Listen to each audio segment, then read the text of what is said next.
Apabila Tuhan Allahmu sudah melenyapkan bangsa-bangsa yang negerinya diberikan kepadamu oleh Tuhan Allahmu, dan engkau sudah menduduki daerah mereka dan diam di kota-kota dan rumah-rumah mereka, maka engkau harus menghususkan 3 kota di dalam negeri yang diberikan Tuhan Allahmu kepadamu untuk diduduki.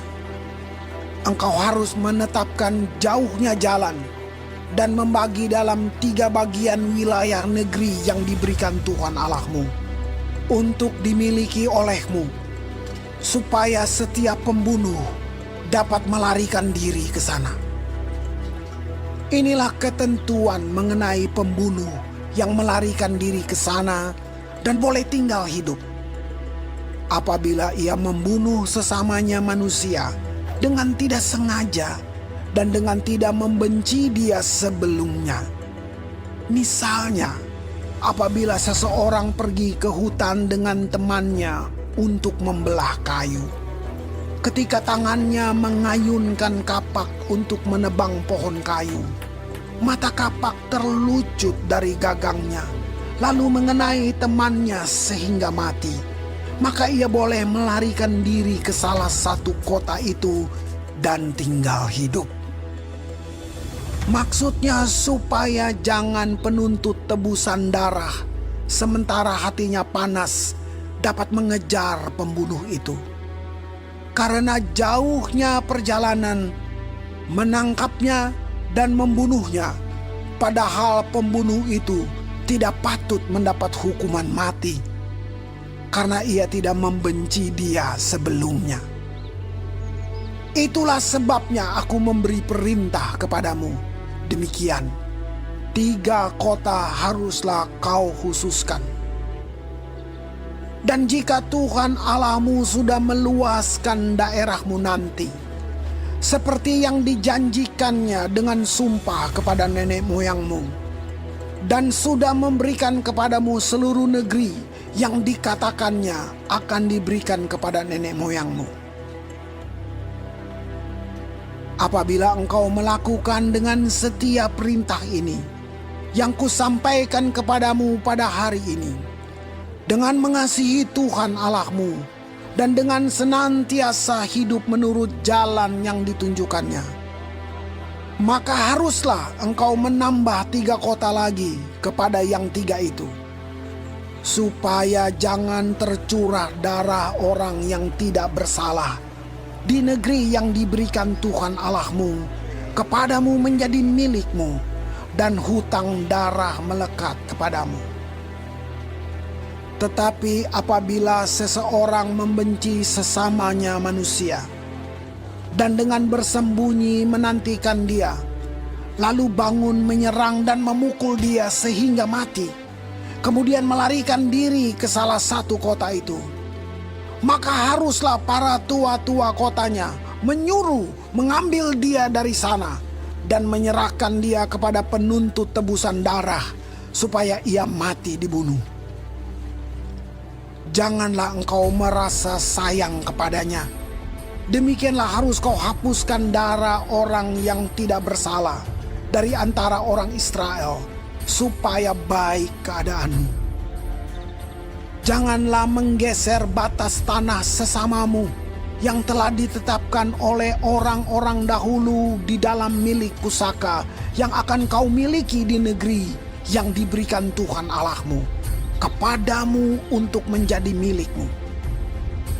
1 orang saksi saja tidak dapat menggugat seseorang mengenai perkara kesalahan apapun atau dosa apapun yang mungkin dilakukannya. Baru atas keterangan 2 atau 3 orang saksi, perkara itu tidak disangsikan. Apabila seorang saksi jahat menggugat seseorang untuk menduduh dia mengenai suatu pelanggaran, maka kedua orang yang mempunyai perkara itu haruslah berdiri di hadapan Tuhan, di hadapan imam-imam dan hakim-hakim yang ada pada waktu itu. Maka hakim-hakim itu harus memeriksanya baik-baik, dan apabila ternyata bahwa saksi itu seorang saksi dusta, dan bahwa ia telah memberi tuduhan dusta terhadap saudaranya, maka kamu harus memperlakukannya sebagaimana ia bermaksud memperlakukan saudaranya. Demikianlah harus kau hapuskan yang jahat itu dari tengah-tengahmu. Maka orang-orang lain akan mendengar dan menjadi takut, sehingga mereka tidak akan melakukan lagi perbuatan jahat seperti itu di tengah-tengahmu. Janganlah engkau merasa sayang kepadanya, sebab berlaku nyawa ganti nyawa, mata ganti mata, gigi ganti gigi, tangan ganti tangan, kaki ganti kaki. Apabila engkau keluar berperang melawan musuhmu, dan kau melihat kuda dan kereta, yakni tentara yang lebih banyak daripadamu, maka janganlah engkau takut kepadanya. Sebab Tuhan Allahmu yang telah menuntun engkau keluar dari tanah Mesir menyertai engkau. Apabila kamu menghadapi pertempuran, maka seorang imam harus tampil ke depan dan berbicara kepada rakyat dengan berkata kepada mereka, "Dengarlah hai orang Israel, kamu sekarang menghadapi pertempuran melawan musuhmu. Janganlah lemah hatimu, janganlah takut, janganlah gentar, dan janganlah gemetar karena mereka. Sebab Tuhan Allahmu, Dialah yang berjalan menyertai kamu untuk berperang bagimu melawan musuhmu, dengan maksud memberikan kemenangan kepadamu." Para pengatur pasukan haruslah berbicara kepada tentara demikian, "Siapakah orang yang telah mendirikan rumah baru, tetapi belum menempatinya? Ia boleh pergi dan pulang ke rumahnya, supaya jangan ia mati dalam pertempuran dan orang lain yang menempatinya. Dan siapa telah membuat kebun anggur tetapi belum mengecap hasilnya, ia boleh pergi dan pulang ke rumahnya, supaya jangan ia mati dalam pertempuran dan orang lain yang mengecap hasilnya. Dan siapa telah bertunangan dengan seorang perempuan tetapi belum mengawininya, ia boleh pergi dan pulang ke rumahnya, supaya jangan ia mati dalam pertempuran dan orang lain yang mengawininya." Lagi para pengatur pasukan itu harus berbicara kepada tentara demikian, "Siapa takut dan lemah hati, ia boleh pergi dan pulang ke rumahnya, supaya hati saudara-saudaranya jangan tawar seperti hatinya." Apabila para pengatur pasukan selesai berbicara kepada tentara, maka haruslah ditunjuk kepala-kepala pasukan untuk mengepalai tentara. Apabila engkau mendekati suatu kota untuk berperang melawannya, maka haruslah engkau menawarkan perdamaian kepadanya.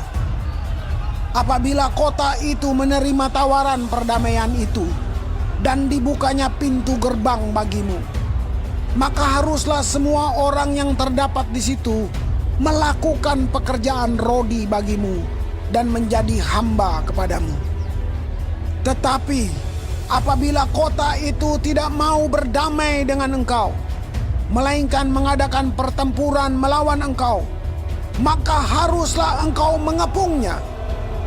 Dan setelah Tuhan Allahmu menyerahkannya ke dalam tanganmu, maka haruslah engkau membunuh seluruh penduduknya yang laki-laki dengan mata pedang.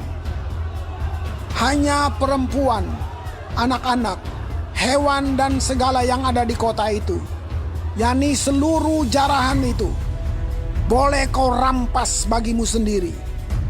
Dan jarahan yang dari musuhmu ini, yang diberikan kepadamu oleh Tuhan Allahmu, boleh kau pergunakan.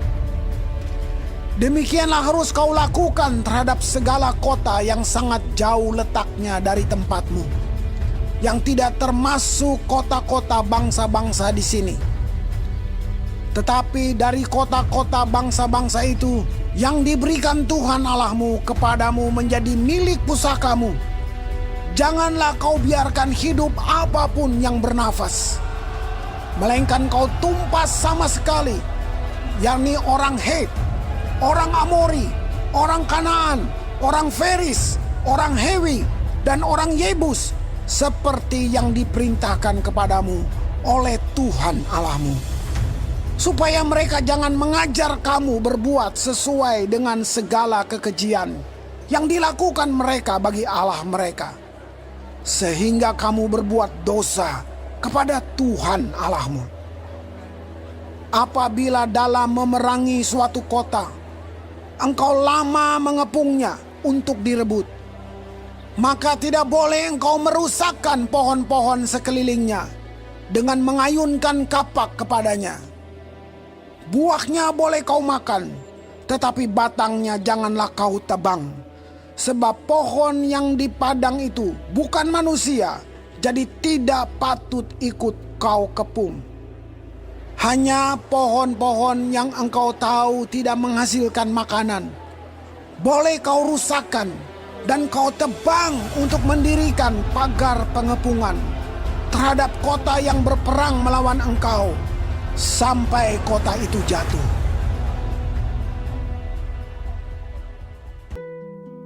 Apabila di tanah yang diberikan Tuhan Allahmu kepadamu untuk menjadi milikmu, terdapat seorang yang mati terbunuh di padang, dengan tidak diketahui siapa yang membunuhnya, maka haruslah para tua-tuamu dan para hakimu keluar mengukur jarak ke kota-kota yang di sekeliling orang yang terbunuh itu. Kota yang ternyata paling dekat dengan tempat orang yang terbunuh itu. Para tua-tua kota itulah harus mengambil seekor lembu betina yang muda, yang belum pernah dipakai, yang belum pernah menghela dengan kuk. Para tua-tua kota itu haruslah membawa lembu muda itu ke suatu lembah yang selalu berair dan yang belum pernah dikerjakan atau ditaburi. Dan di sana di lembah itu haruslah mereka mematahkan batang leher lembu muda itu. Imam-imam Bani Lewi haruslah tampil ke depan, sebab merekalah yang dipilih Tuhan Allahmu untuk melayani Dia dan untuk memberi berkat demi nama Tuhan. Menurut putusan merekalah setiap perkara dan setiap hal luka melukai harus diselesaikan. Dan semua tua-tua dari kota yang paling dekat dengan tempat orang yang terbunuh itu haruslah membasuh tangannya di atas lembu muda yang batang lehernya dipatahkan di lembah itu. Dan mereka harus memberi pernyataan dengan mengatakan, tangan kami tidak mencurahkan darah ini, dan mata kami tidak melihatnya. Adakanlah pendamaian bagi umatmu Israel yang telah kau tebus itu, Tuhan. Dan janganlah timpakan darah orang yang tidak bersalah ke tengah-tengah umatmu Israel. Maka karena darah itu telah diadakan pendamaian bagi mereka. Demikianlah engkau harus menghapuskan darah orang yang tidak bersalah itu dari tengah-tengahmu. Sebab dengan demikian engkau melakukan apa yang benar di mata Tuhan.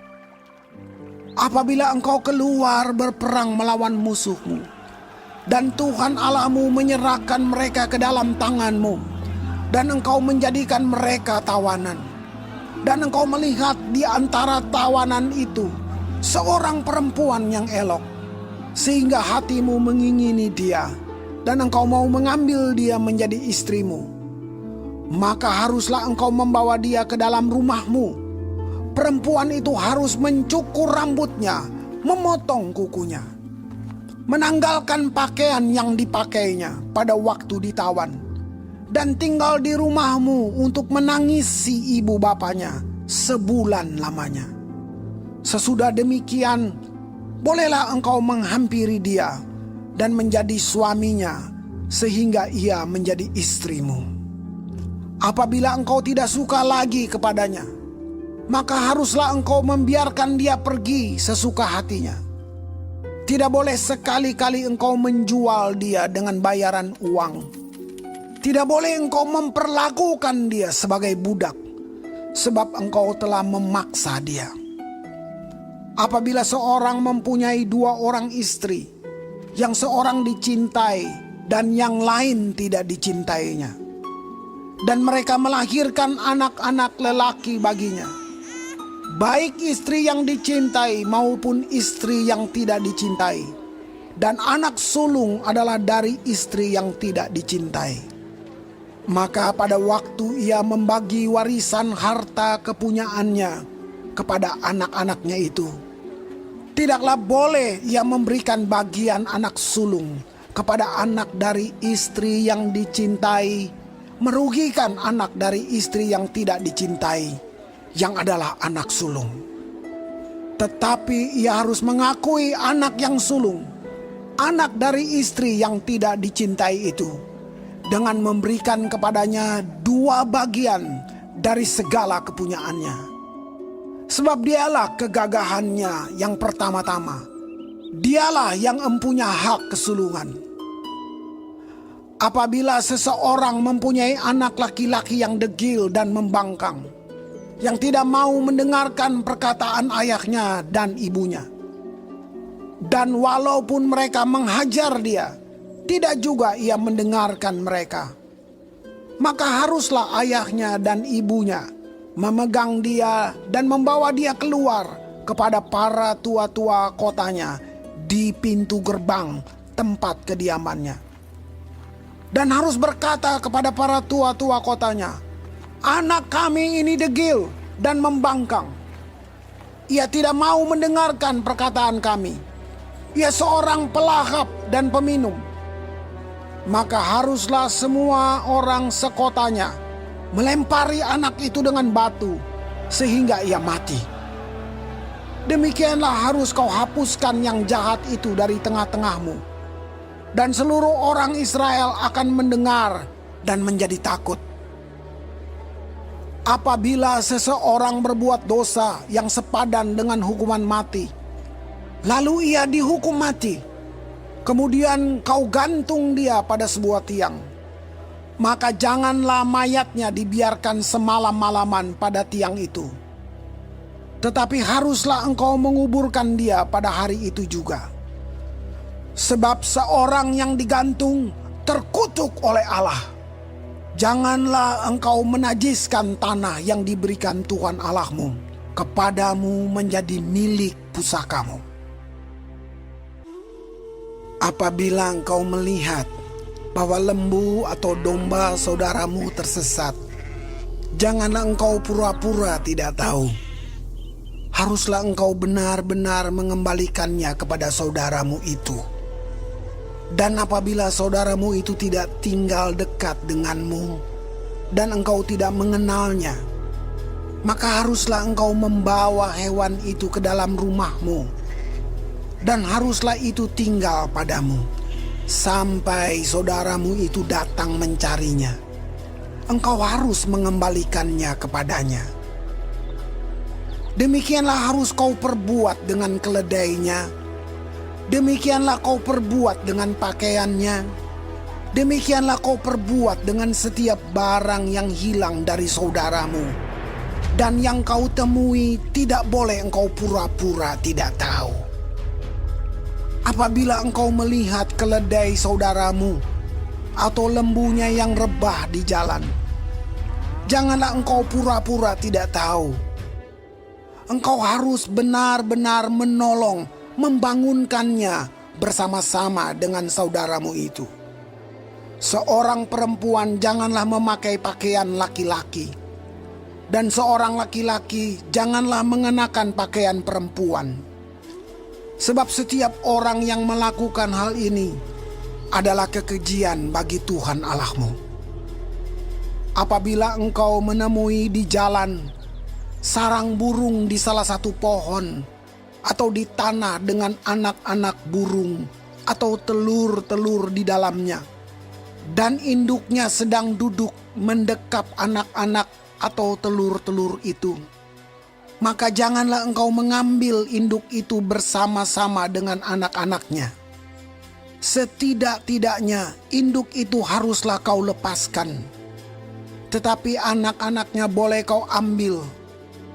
Maksudnya, supaya baik keadaanmu dan lanjut umurmu.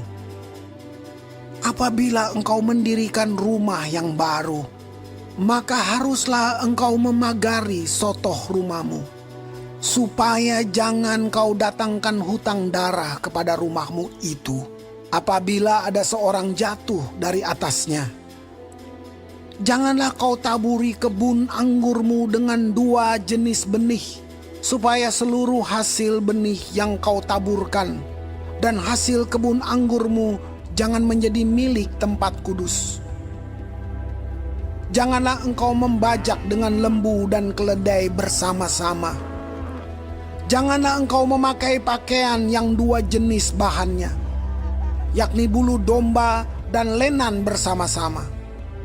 Haruslah engkau membuat tali yang terpilin pada keempat puncak kain penutup tubuhmu. Apabila seseorang mengambil istri dan setelah menghampiri perempuan itu menjadi benci kepadanya, menuduhkan kepadanya perbuatan yang kurang senonoh, dan membusukkan namanya dengan berkata, "Perempuan ini kuambil menjadi istriku, tetapi ketika ia kuhampiri, tidak ada kudapati padanya tanda-tanda keperawanan." Maka haruslah ayah dan ibu gadis itu memperlihatkan tanda-tanda keperawanan gadis itu kepada para tua-tua kota di pintu gerbang. Dan ayah si gadis haruslah berkata kepada para tua-tua itu, "Aku telah memberikan anakku kepada laki-laki ini menjadi istrinya, lalu ia menjadi benci kepadanya. Dan ketahuilah, ia menuduhkan perbuatan yang kurang senonoh dengan berkata, 'Tidak ada kudapati tanda-tanda keperawanan pada anakmu.' Tetapi inilah tanda keperawanan anakku itu." Lalu haruslah mereka membentangkan kain itu di depan para tua-tua kota.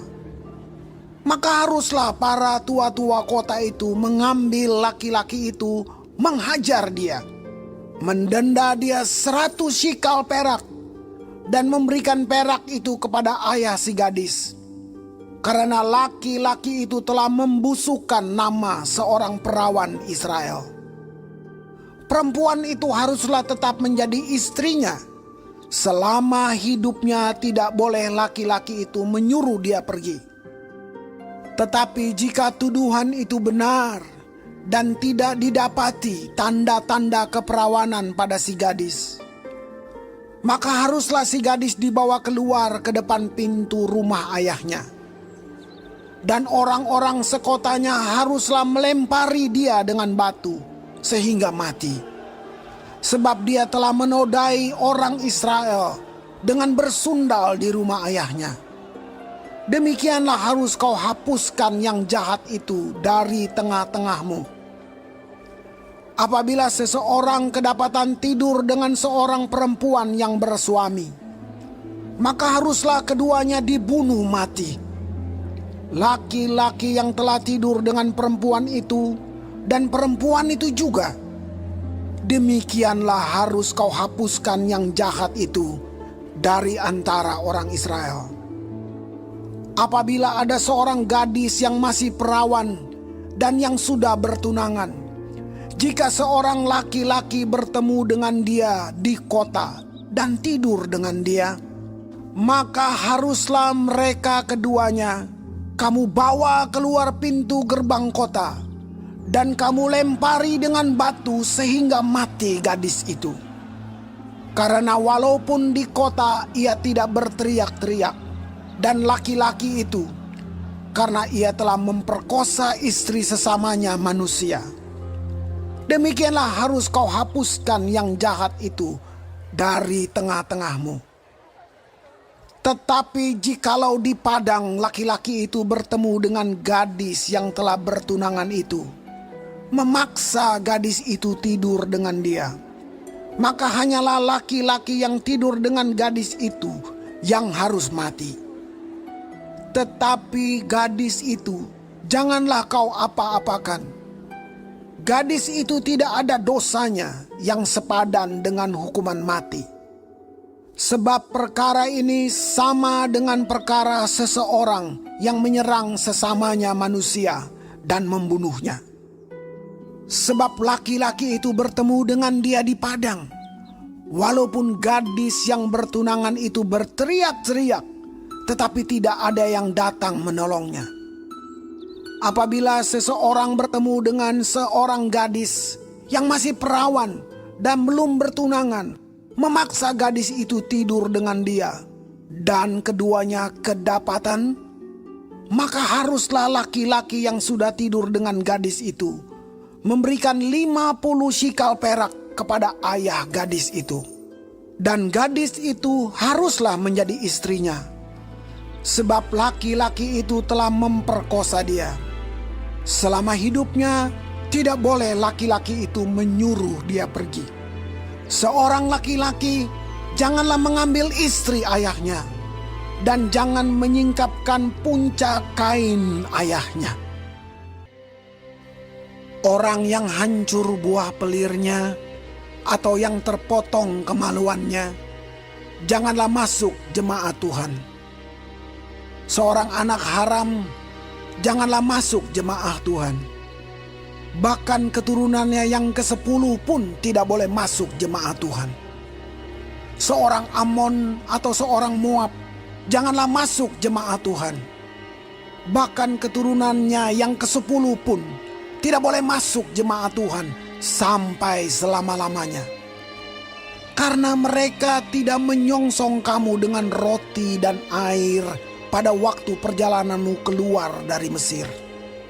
Dan karena mereka mengupah Bileam bin Beor dari Petor di Aram Mesopotamia melawan engkau, supaya dikutukinya engkau. Tetapi Tuhan Allahmu tidak mau mendengarkan Bileam, dan Tuhan Allahmu telah mengubah kutuk itu menjadi berkat bagimu. Karena Tuhan Allahmu mengasihi engkau. Selama engkau hidup, janganlah engkau mengikhtiarkan kesejahteraan dan kebahagiaan mereka sampai selama-lamanya. Janganlah engkau menganggap keji orang Edom, sebab dia saudaramu. Janganlah engkau menganggap keji orang Mesir, sebab engkau pun dahulu adalah orang asing di negerinya. Anak-anak yang lahir bagi mereka dalam keturunan yang ketiga boleh masuk jemaat Tuhan. Apabila engkau maju dengan tentaramu melawan musuhmu, maka haruslah engkau menjaga diri terhadap segala yang jahat. Apabila ada di antaramu seorang laki-laki yang tidak tahir disebabkan oleh sesuatu yang terjadi atasnya pada malam hari, maka haruslah ia pergi keluar perkemahan. Janganlah ia masuk ke dalam perkemahan. Kemudian menjelang senja, haruslah ia mandi dengan air. Dan pada waktu matahari terbenam, ia boleh masuk kembali ke dalam perkemahan. Di luar perkemahan itu, haruslah ada bagimu suatu tempat kemana engkau pergi untuk kada hajat. Di antara perlengkapanmu, haruslah ada padamu sekop kecil, dan apabila engkau jongkok kada hajat, haruslah engkau menggali lobang dengan itu dan menimbuni kotoranmu. Sebab Tuhan Allahmu berjalan dari tengah-tengah perkemahanmu untuk melepaskan engkau dan menyerahkan musuhmu kepadamu. Sebab itu haruslah perkemahanmu itu kudus, supaya jangan ia melihat sesuatu yang tidak senonoh di antaramu, lalu berbalik daripadamu. Janganlah kau serahkan kepada tuannya seorang budak yang melarikan diri dari tuannya kepadamu. Bersama-sama engkau ia boleh tinggal di tengah-tengahmu, di tempat yang dipilihnya di salah satu tempatmu yang dirasanya baik, janganlah engkau menindas dia. Di antara anak-anak perempuan Israel, janganlah ada pelacur bakti. Dan di antara anak-anak lelaki Israel, janganlah ada semburit bakti. Janganlah kau bawa upah sundal atau uang semburit ke dalam rumah Tuhan Allahmu untuk menepati salah satu nazar, sebab keduanya itu adalah kekejian bagi Tuhan Allahmu. Janganlah engkau membungakan kepada saudaramu, baik uang maupun bahan makanan, atau apapun yang dapat dibungakan. Dari orang asing boleh engkau memungut bunga, tetapi dari saudaramu janganlah engkau memungut bunga, supaya Tuhan Allahmu memberkati engkau dalam segala usahamu di negeri yang engkau masuki untuk mendudukinya. Apabila engkau bernazar kepada Tuhan Allahmu, janganlah engkau menunda-nunda memenuhinya, sebab tentulah Tuhan Allahmu akan menuntutnya daripadamu, sehingga hal itu menjadi dosa bagimu. Tetapi apabila engkau tidak bernazar, maka hal itu bukan menjadi dosa bagimu. Apa yang keluar dari bibirmu haruslah kau lakukan dengan setia, sebab dengan sukarela kau nazarkan kepada Tuhan Allahmu sesuatu yang kau katakan dengan mulutmu sendiri. Apabila engkau melalui kebun anggur sesamamu, engkau boleh makan buah anggur sepuas-puas hatimu, tetapi tidak boleh kau masukkan ke dalam bungkusanmu. Apabila engkau melalui ladang gandum sesamamu yang belum dituai, engkau boleh memetik bulir-bulirnya dengan tanganmu, tetapi sabit tidak boleh kau ayunkan kepada gandum sesamamu itu. Yesus, Raja yang berbeda, bukan hanya berjanji tapi rela mati. Yesus